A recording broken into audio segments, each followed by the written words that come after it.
ఈ చెరువు మధ్యలో ఈ రోజు ఈ కాంప్లెక్స్ లో ఎంతమంది జనాలను చూసి నేనైతే ఆశ్చర్యపోయా.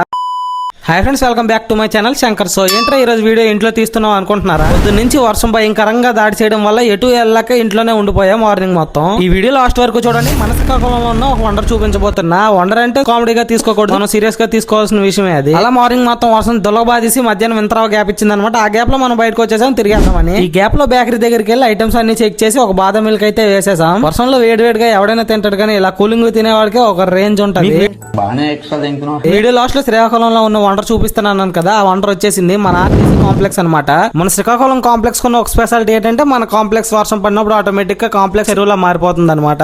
ఈ చెరువు మధ్యలో ఈ రోజు ఈ కాంప్లెక్స్ లో ఎంతమంది జనాలను చూసి నేనైతే ఆశ్చర్యపోయా. కారణం ఏంటని కనుక్కుంటే లేడీస్ అందరికి ఆగస్ట్ 15 నుంచి ఫ్రీగా బస్ ప్రొవైడ్ చేస్తున్నారంట. దాని వల్ల కాంప్లెక్స్ మొత్తం ఫిల్ అయిపోయింది. ఈ కాంప్లెక్స్ లో బస్సులు వెళ్తుంటే చెరువులో పడవ వెళ్తున్న ఫీలింగ్ వస్తుంది చూసిన వాళ్ళందరికీ. ఈ ఫ్రీ బస్ ఐడియా మీలో ఎంతమందికి నచ్చిందో కామెంట్ చేయండి. అలాగే మన జనాల తప్పకి ఈ ఫ్రీ బస్ ఐడియా పెర్మనెంట్ గా ఉంటుందా లేదా మధ్యలో ఎత్తేస్తారా కామెంట్ చేయండి. వీడియో ఎంతవరకు చూసి సబ్స్క్రైబ్ కొట్టడం మర్చిపోకండి.